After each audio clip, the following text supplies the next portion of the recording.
What's up, everybody? So, one of the more controversial topics that I talk about is why you don't need to do what is traditionally considered cardio if you're already weight training. Now, people seem to think that this is some kind of trolling, but it's not. The thing is, you guys need to remember that you know, it's very hard for people to break traditions and belief systems when they've kind of held on to them for a long time. But we also need to remember that things evolve, specifically things when it comes to science, they evolve over time. And you need to be open to changing your beliefs. They really shouldn't be beliefs. You should just be basing, your approach to certain things based on, factual information and data rather than beliefs. But the thing is, traditional cardio it's a belief, and it's an old belief. It's an old belief that's been disproven, and it's continuing to become disproven. And I have three studies pulled up just to show you, and it's the three of many. So, just like in the past, I think it was in the 70s or the 80s, maybe, there was this belief that any kind of dietary fat was going to give you a heart attack. And they told you literally to eat sugar instead, carbohydrates, because they're low in fat, and any kind of dietary fat will give you a heart attack and it's bad for your health. Um, they've since changed their position stand on that. Now you notice everything is about how healthy fat is. You got the keto diet now, avoid carbs. Well, guys, believe it or not, there was a period of time where fat was the enemy instead of carbs being the enemy. Now, the American Heart Association finally changed their position stand based on the insane, overwhelming amount of evidence that fat isn't actually directly causing cardiovascular disease. It's mostly excessive calories and inflammation. But as you can see, things are subject to change when we learn more. And cardio is too. Now, I think a lot of the reasons people just absolutely cannot let go of the fact that cardio is not required if you're resistance training with high intensity. Well, there's a couple reasons. Some people enjoy cardio, and these people should continue to do cardio. All right. I'm not trying to attack runners, cyclers, or swimmers. I'm not telling you to stop doing that, because you are doing that for a different reason, a reason that's usually not solely um, based on the improvements or directed towards getting improvements in your cardiovascular system. You're doing them because you're good at them and you like them, and you should continue. All right. My message that cardio is not necessary is for people, normal people with everyday, normal, busy schedules, busy families, obligations, people who really don't have the time to be spending hours a week doing additional cardio like they've been told they have to. All right. My message is to save these people time so you can spend your time on more valuable, productive things. You may believe that, jogging for an hour or 2 hours a day is productive, but it's not. Not unless it's a, recreational activity for you, not unless you're a competitor. For the average, 43-year-old dad who's running a business, who has two kids and a wife, it's a waste of your time. It's a complete waste of your time. You're better off using your time for your family, your business, other more important things. That's who this message is for. It's not for runners. It's not for cyclers. And also another reason is, there's probably a huge part of the population that has engaged in cardio for many years, possibly many months, and haven't really seen a whole lot out of it, and could potentially be offended that they wasted so much time because you don't get your time back. So some people might find this message offensive because they've wasted a lot of time. And, rather than actually taking responsibility for it and saying, oops, I fucked up. I didn't need to do all this cardio, but now I'm going to make a change since now I know I don't need to do all this cardio. Instead, they just get mad at the message, or more usually the person relaying the message. So I think those are a couple reasons why cardio is so controversial. It's an old belief, it's outdated. I'm going to explain one of the chronic physiological adaptations associated with improvements in cardiovascular fitness. And I'm going to show you 3 studies that found weight training stimulates that physiological adaptation exactly the same as traditional cardio. The only difference is weight training takes way less time. So you're getting the same physiological adaptation as traditional steady state cardio with about a tenth of the time involved. Another benefit to resistance training for this benefit is it increases muscle growth. It stimulates muscle growth. Cardio does not. Cardio does not stimulate the mTOR pathway. It stimulates the AMPK pathway, which is more of a catabolic pathway than an anabolic pathway like the mTOR. Another downside or upside to resistance training when it comes to cardio is joint health. If you're running a few miles a day, your joints, your knees, your hips, your ankles, they have a lifespan. And the more you run, the shorter that lifespan becomes. The opening and closing of that joint in thousands and millions of times over the course of your life could potentially accelerate or decrease the lifespan of your joints, not to mention the impact forces with running on a road, etc. So I'm going to show you what has been found. So let's see. Okay. So let me share this. So this is a good study by Dr. James Steele, exercise physiologist out of the UK, and he kind of rounded everything up. Here it is. So here's one of the chronic physiological adaptations, molecular responses. So what has been found by Atherton, the AMPK pathway. When this pathway is upregulated, there is a increase in what's called mitochondrial biogenesis, which includes mitochondrial proliferation, meaning additional mitochondria.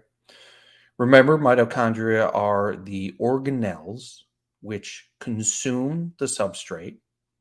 They consume pyruvate from glycolysis, and they turn that into ATP, or adenosine triphosphate, which is then the fuel for muscular contractions and the fuel for pretty much every organ in your body. Okay. So the mitochondria create this fuel for your body to use.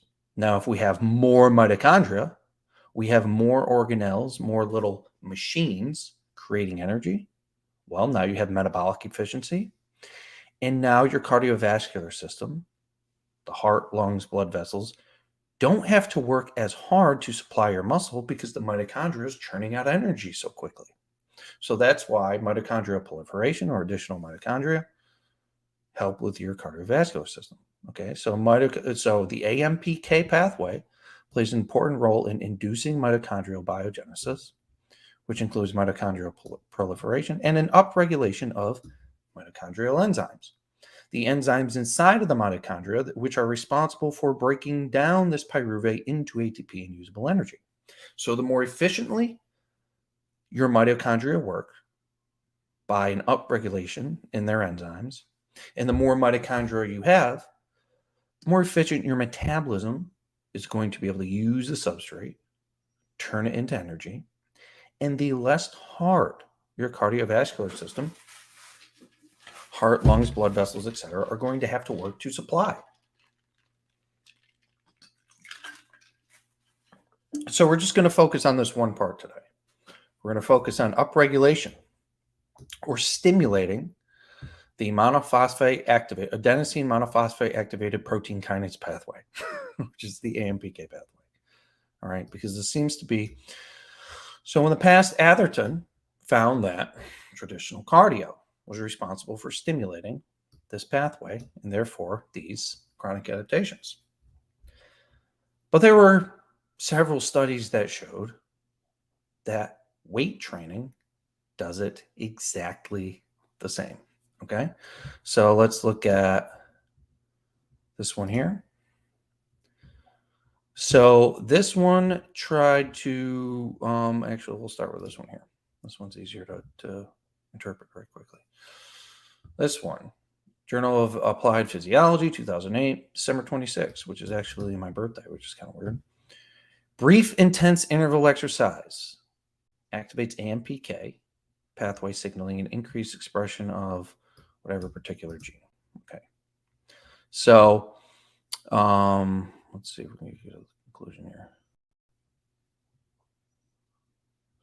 We conclude that signaling through AMPK, AMP38, MAPK, I'm not even sure what that is, honestly, part of the metabolic remodeling induced by low volume, intense interval exercise, including mitochondrial biogenesis, like we talked about, and an increase in capacity for glucose and fatty acid oxidation, which that is the upregulation in mitochondrial enzymes. Okay, so they found that brief, intense exercise does the same thing. Well, what is weight training? It's brief, intense exercise. Let's see, what were they doing? They were doing perform 30-second all-out bouts of. So this is kind of like your high-intensity interval training approach. Okay, this one here. Resistance exercise increases AMPK pathway and reduces 4-EBP1 phosphorylation protein synthesis in human skeletal muscle. So, obviously, resistance exercise is a potent stimulator of muscle protein synthesis, but does it activate that endurance-related, cardiovascular-related AMPK pathway? Well, the study found it does. And not only does it do that, and the reason it does this is it comes down to how much ATP your body is using. Okay, so they found that if there is an increase in ATP breakdown from ATP to ADP, thereby there is an increase in the AMPK pathway. So how do we increase the breakdown of ATP? Well, ATP fuels our organs and our muscles. So if we push our muscles harder, we are thereby causing our nervous system to recruit more muscles. So if now we're recruiting and using more muscles, that's going to require more energy. If ATP is the energy currency for our body, then more muscle involvement equals more ATP use. More ATP use, high amounts of ATP utilization signals the AMPK pathway. So it becomes very obvious that you simply need to push your body to activate the AMPK pathway. And the harder you push your body, the more ATP you use, the more the AMPK pathway is signaled. Okay. So this showed resistance training. So at the worst, just intense bouts of muscular contractions, which can be performed in any way. You can sprint up a hill, whatever. But weight training has the same effect with a stimulus for muscle growth, less wear and tear on the joints, less impact forces, and it's just safer and more time efficient.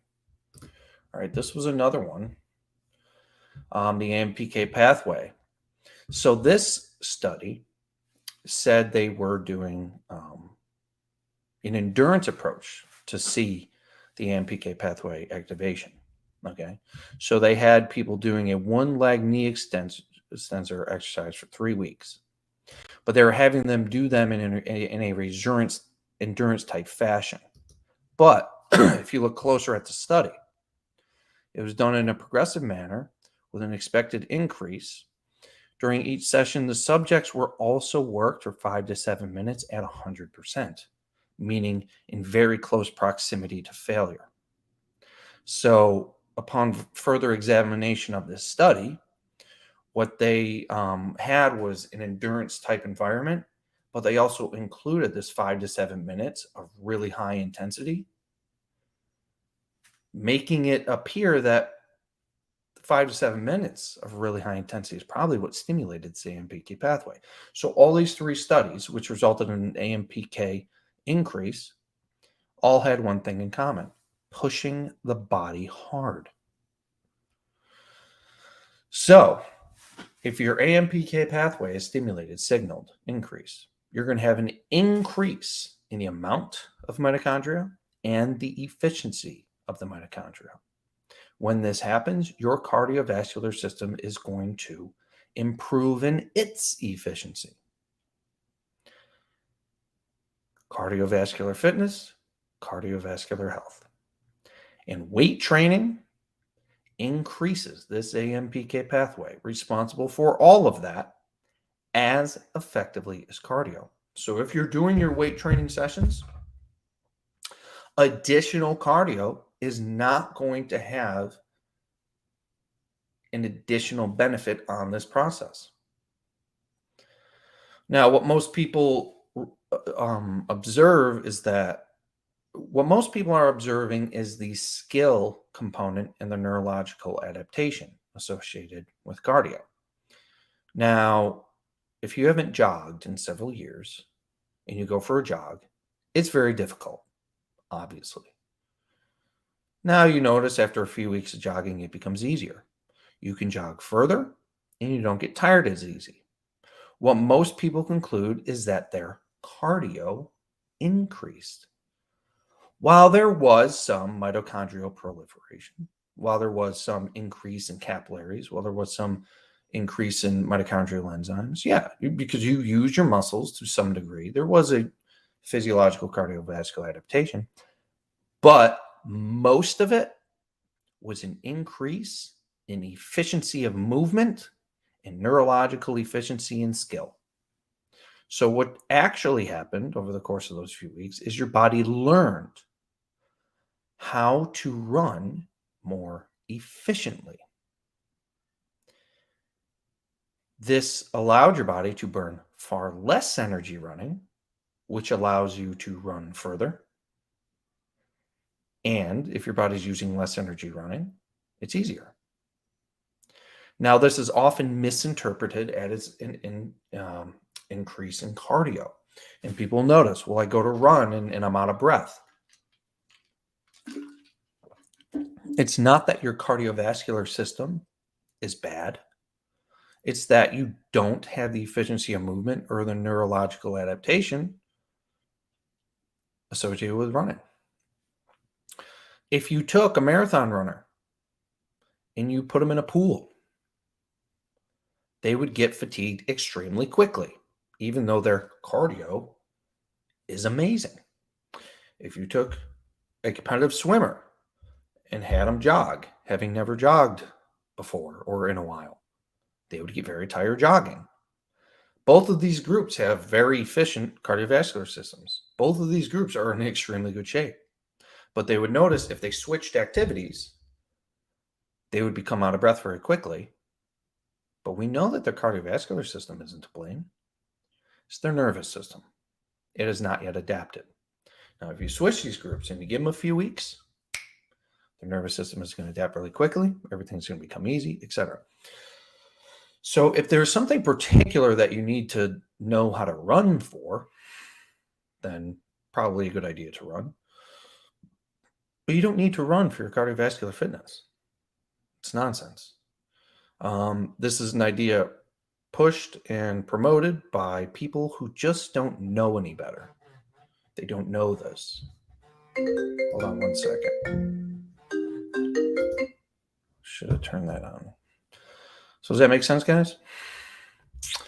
So I just wanted to share that with you for a quick 20 minutes today. If you do want to improve your cardiovascular health, which is directly correlated to, a lot of diseases. If you have increase in cardiovascular health, you have a decrease in any sort of metabolic disease like heart attacks, diabetes. These things kill people. These things limit your life. What are you growling at? When my Malinois growls, it's normally not a good thing. Yeah, we're good. He doesn't growl often, do you? Well, you got the door. So, you should, if you have a healthy cardiovascular system, you're going to be healthier. You're going to be less likely to get a disease. You're going to be less likely to pretty much get anything that's going to cause you ill health. All right. And you don't need to be jogging for hours a week to get it. You can try my high intensity training program, goldenarrowsystem.com, and with just 2 weight training workouts a week that last about 30 to 45 minutes, you will absolutely optimize your cardiovascular system. I got my blood work done about 6 months ago, and my blood pressure was 120/82.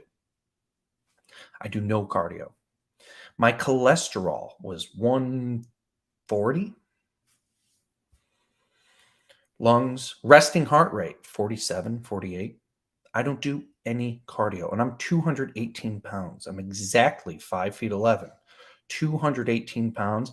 I don't do any cardio at all. And my cardiovascular system is in top shape.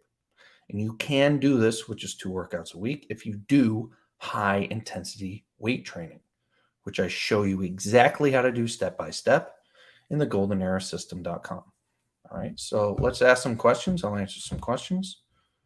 I've debunked this myths several times. Honestly, I don't know what else to say. I mean, the facts are there, the literature's there. I mean, it's, there will be some people who still want to refute it and deny it and hold on to their old beliefs because, they're cowards, frankly.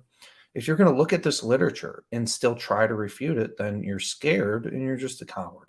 All right. What you really should be doing is trying to expand and grow your knowledge and become wiser.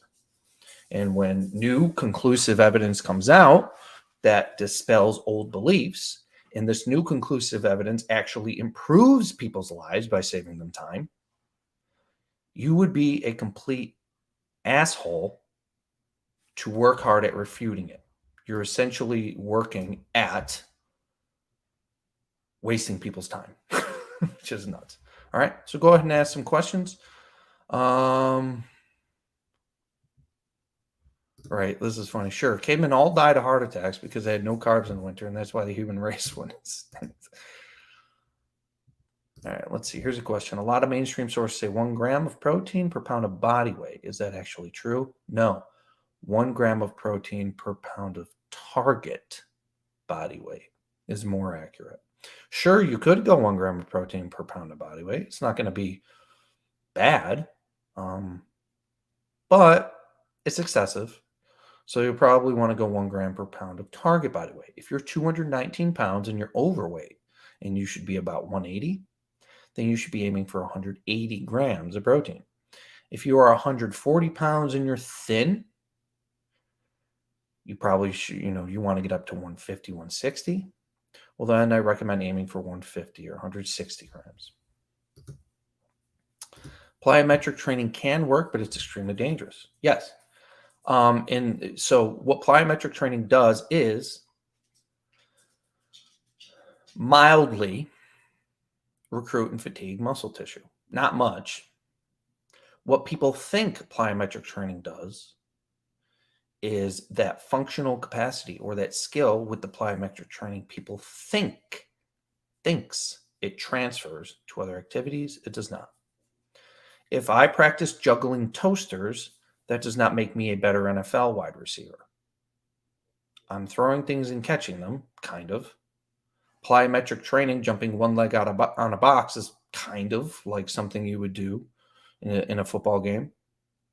But you don't jump on a box in a football game, and you don't juggle toasters in a football game. Therefore, it's irrelevant to train silly, stupid shit.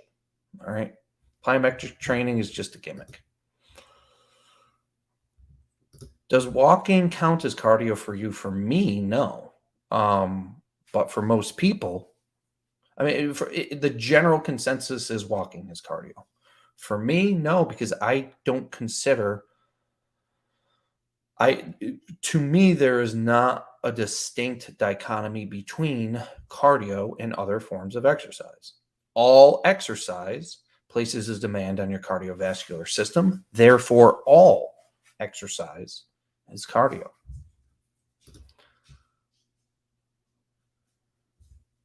Look at this. Anecdotally, Jack Wicker. That's kind of a cool fucking name. I'm training HIIT using the Golden Arrow system once every 5 days. Again, these are 30 to 40-minute workouts if you're not in a busy gym and you got to wait. With no deliberate steady state cardio, my resting heart rate is in the low mid 50s. That's awesome, dude. And the longer you do it, you'll get in the 40s. In the 40s is considered by the resting heart rate chart to be top level athlete. And we're just like normal guys with resting heart rates that well without doing a minute of cardio. Your body doesn't know if you're lifting or running. Correct. Muscle contractions. Intense muscle contractions recruit high amounts of muscle fiber, use a lot of ATP, require your cardiovascular system to supply nutrients and oxygen and remove waste. It's just a muscle contraction. Your body doesn't know if this muscle contraction comes from jogging, walking up a hill, or doing a leg press. It's just a muscle contraction.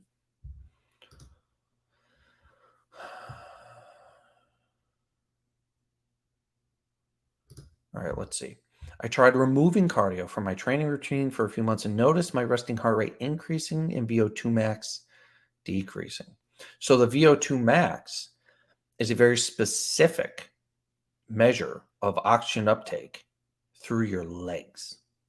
And that is also a combination of your cardiovascular fitness and skill. So if you are not doing the particular activities with which you are measuring your VO2 max will go down. Stupid dog. As far as your resting heart rate increasing, my guess is that your weight training is not intense. You may think it is, but it's not. Remember, the weight training has to be intense in nature. So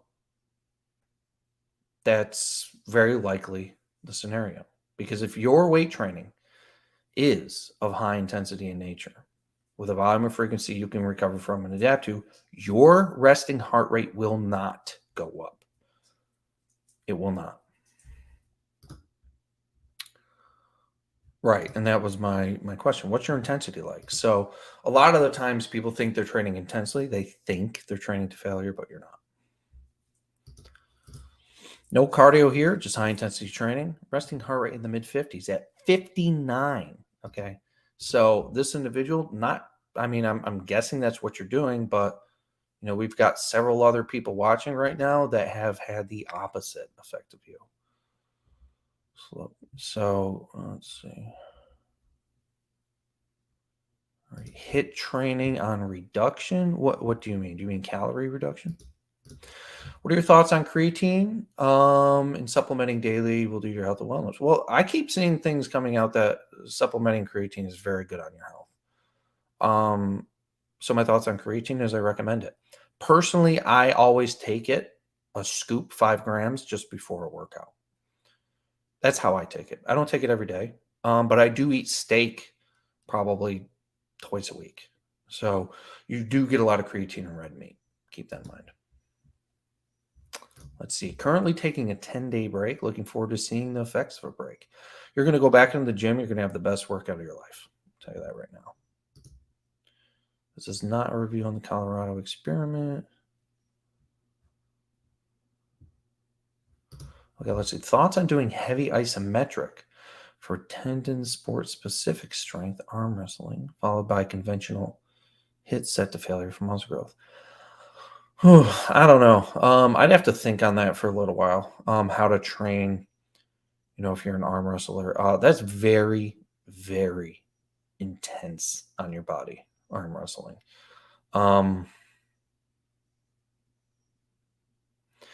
Yeah, I mean, you'd probably want to just do isometric training if that's what you're going to be competing with. But you'll obviously want to do a regular high intensity training workout too. The frequency and the outline of when they should be when it comes to practice, I don't know because I don't really know how arm wrestlers practice. So, yeah. Yeah. See, this is the thing that this guy, the anti cardio freak, I don't know why people are emotionally attached to it, but listen, I'm not an anti cardio freak. I'm just showing what the literature says. And if you get offended by it, like this guy, then you're just a coward, you know? It takes a real coward to log into a live stream with something they disagree with and leave a comment without putting, behind, your computer screen. That's just the most cowardly, ridiculous behavior. If you don't agree, then keep doing cardio. All right? To use an ad hominem attack and call me a freak because we disagree is the most cowardly, pathetic thing a man can do.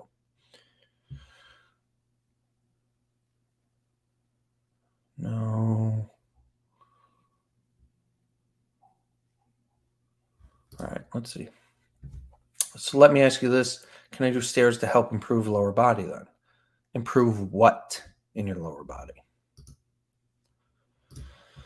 Do you have any tips for stretch marks for muscle gain? Either in prevention or trading new ones? Do you get any stretch marks during your weight training? I got stretch marks, yes. I heard you can use cocoa butter to get rid of them. Haven't really tried it. I just don't care. Mortal Man, yes, you are a coward because you are talking like one. You're in a live stream saying stupid shit. Like it's kind of pathetic, dude. Like, shouldn't you be like building a business or something instead of wasting your time talking shit to somebody you don't know? It's just weird behavior. I don't know. I don't get it. Your system builds cardio and muscle. Is that correct? Yes, that's correct.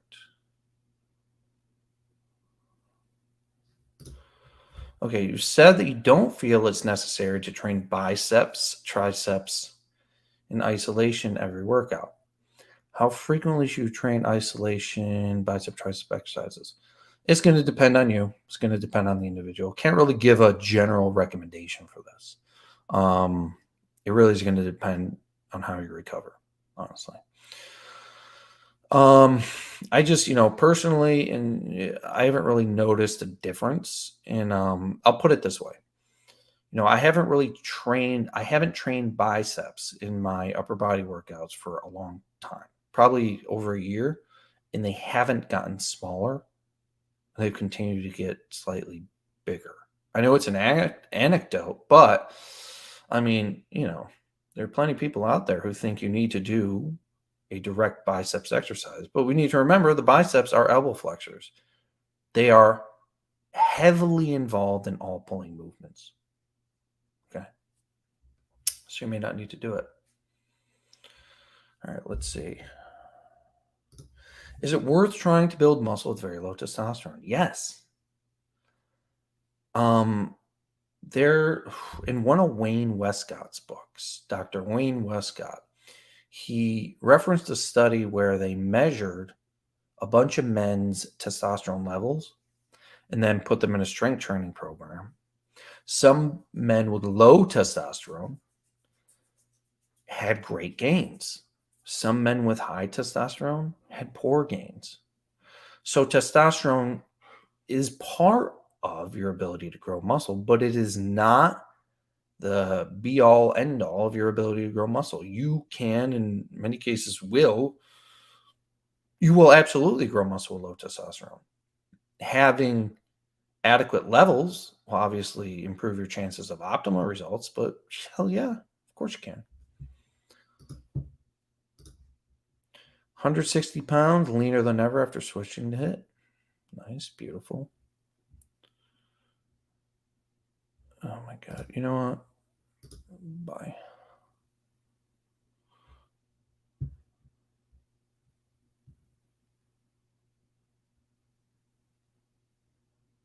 Let's see. Have you tried only doing 5 exercises and say 15 minutes? You said you work out 40 minutes a session, 40 minutes a long time for high intensity. No, I don't say I work out 40 minutes a session.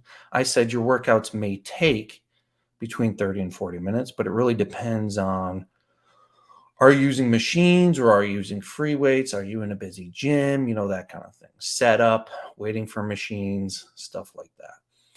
My workouts probably last between 20 and 30. But I also train in a gym that is not busy at all. So that helps. Can you do the golden arrow system at home with just dumbbells and body weight? Yes. Okay. You absolutely can. As a matter of fact, today I'll give I have a home-based high-intensity training video program with exercises that you can do at home with very minimal dumbbells and many exercises that require no equipment at all. Okay, this is called my high-intensity training home workout. I'll give it to everybody for free today with the Golden Arrow system.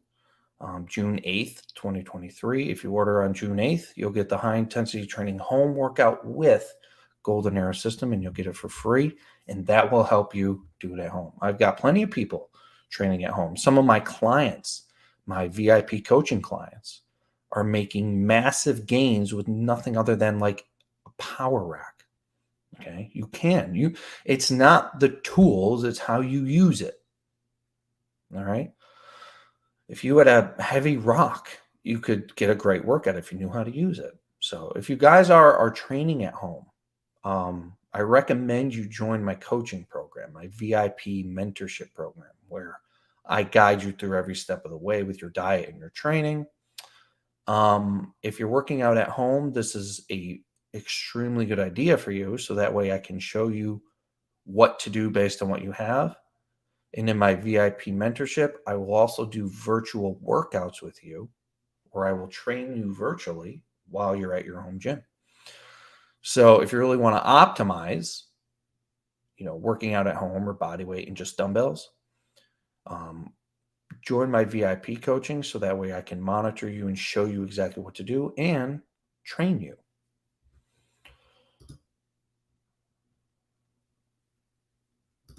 Good point. Running equals to HIIT in terms of raising your heart rate, except cardio doesn't build muscle. So the old belief was that heart rate, you had to raise your heart rate to get a cardiovascular adaptation. This is wrong. The increase in heart rate is associated with an increase of demand on your muscle. So when you place a demand on your muscle, your heart rate is going to increase because it needs to deliver more blood, nutrients, and oxygen to your muscles and remove waste. So anything that you place a heavy demand on your muscle is going to increase your heart rate, including strength training. Strength training doesn't increase your heart rate as much as running because of something called venous return, however you want to say it. So in your cardiovascular system, your heart is a pump. We know this. But what many people don't know is that your muscles are also pumps for moving blood throughout your body venously. So when you're doing a strength training program, the muscle contractions are squeezing blood back up into your heart through your veins. So you're getting a greater cardiac output, more blood coming in, more blood going out, which results in the heart not having to beat as much to supply the body. Since the muscles are assisting pumping blood back up through the heart doesn't have to work as hard. It doesn't have to beat as much. And that is why your heart rate does not go up as much with strength training. But with running, you don't get this venous return, and that is why your heart rate goes through the roof. But heart rate has very little to do with improvements in your cardiovascular system. If you took 5 shots of espresso, your heart rate would go through the roof, wouldn't it? Would you say that you're doing cardio? No.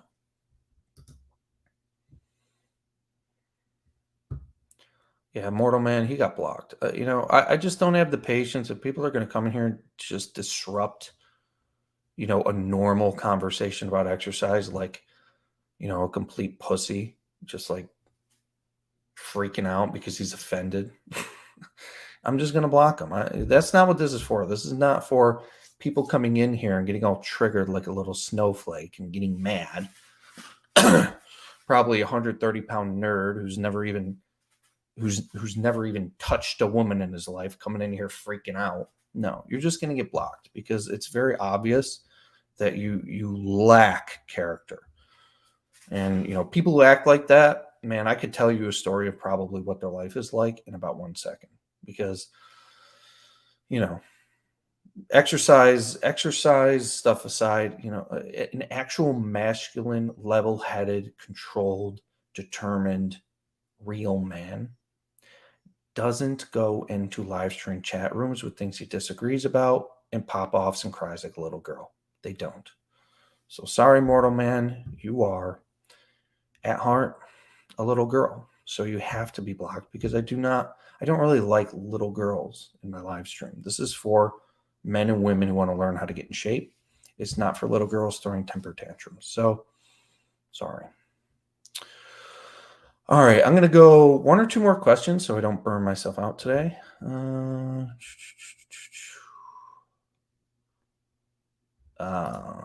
Yeah, Jim's Nautilus has extremely sticky and catchy belt drive. If they'll let you, I would get some, what's it called? Silicone lubricant and just spray them. It'll help a lot. Okay, here's a good question. But why do the guys who run marathons have only skin and bones? Now, this is something a lot of people are not taught the phenomenon of selection bias. Okay. This is what selection bias is. Certain phenotypes or certain body types gravitate towards certain activities that their body type provides an advantage for. For instance, tall people gravitate towards basketball because height serves as an advantage in basketball. People with broad shoulders, long arms, and narrow waists generally gravitate towards swimming because that is a advantageous body type for swimming. People who are 5'1", 115 pounds, men, become jockeys. The activity doesn't, at high levels, like marathon runners, like high-level marathon runners, the activity does not produce the body type. The body type chooses the activity. So the higher up you go in competition, the more similar the body types will be because the competition, the sport, selects for the best body types for that activity. Individuals who are skinny, a lot of slow twitch muscle fibers, long and lanky, do better in marathons. So when you get to high levels of competition, the chunky, stocky guys didn't make it because the long skin and bones guys did better because their body type attributed to their ability to do better than the stocky guys. Does that make sense? So, selection bias it's really just something people have never heard before. And once that's explained, you go, duh, it makes complete sense. So it's not because they run marathons at their skin and bones. It's that their skin and bones physique, a nice, light, lanky, metabolically efficient body, allows them to run marathons more effectively, right?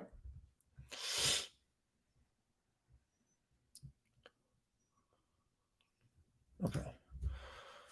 How is the advanced arm training program valid if compound exercises are sufficient for bicep tricep growth? Because some people cannot, do not, or will not, for one reason or another, push themselves as hard as they could or should be in the compound exercises. If I'm there coaching you, you are not going to need anything that's in the advanced arm training program. But we got to remember people are training on their own. They're probably, in many cases, not pushing themselves as hard as they could be on these compound movements, therefore getting less than desirable results in their arms. So the advanced arm training program are additional exercises that are kind of like tricks to increase intensity of effort, training your triceps and training your biceps to get a better stimulus if your arms are lagging. All right. So if you are training with optimal intensity in these pulling and pushing movements, well, then the advanced arm training program isn't going to do anything for you. But it's for the people who appear to have lagging arms, and it's probably due to lagging overall intensity. And these exercises and techniques that I put in that program allow you to increase intensity. There are some tricks in there that allow you to increase intensity so you can get more muscle fiber motor unit recruitment and a better stimulus. That makes sense? All right. One more cool testimonial. Been following your principles for about a year now and got significantly bigger in comparison to typical training program. However, adding cardio in between sessions helped losing fats. Thoughts? Well, here's a reason that adding cardio can help losing fat. Keeps you away from the refrigerator. you know. So were you dieting too? It kind of depends. If you're very heavy, very obese, cardio is going to help move that scale down. But if you are relatively fit and you've got stubborn fat that you're trying to lose, cardio is not going to help. But, in your particular instance, if cardio did help you lose fat, continue, go for it. But when it stops, which it inevitably will, cardio will kind of stop, making you lose fat. You're going to want to pay attention to your diet. All right.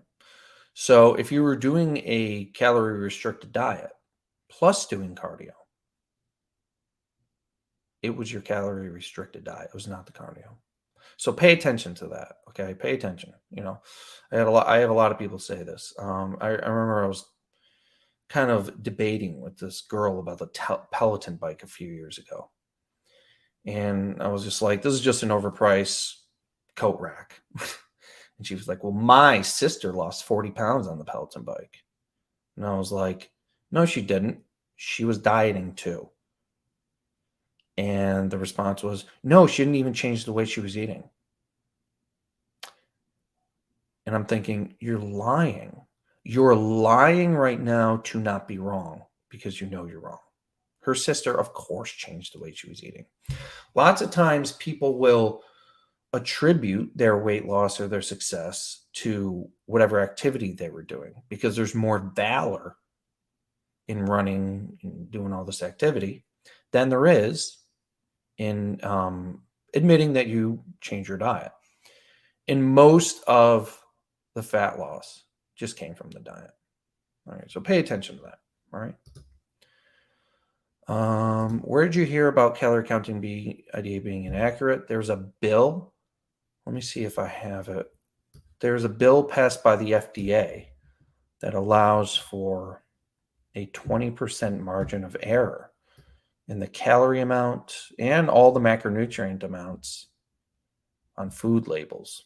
That's where that comes from. I'm not sure where it is. I could post it. I'll post it on YouTube at some point. Where is this thing?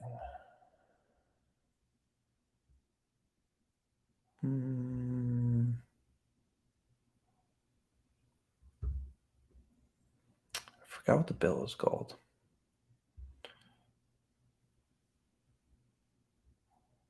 I'll find it at some point and I'll post it. Yeah, there's a particular bill passed by the FDA that allows for a 20% margin of error in the food labels, in the calories and the fat and the protein and the carbs. All right, it's an actual bill in place, and that's where that comes from. All right, so if the food labels are inaccurate based on a bill that allows them to be, you can rest assured that your measuring's inaccurate. Your calories are inaccurate. So I think this is where that starvation mode comes from. People are like, I'm eating 1,800 calories a day and I'm not losing fat. Well, you're obviously not eating 1,800 calories a day because then you defy the laws of thermodynamics. You're obviously eating more. But people were relying on MyFitnessPal and their calorie trackers. Well, my calorie tracker says it's 1,800 calories. Well, your calorie tracker is wrong. Because if you were truly eating 1,800 calories, you would be losing fat. So that's how that works.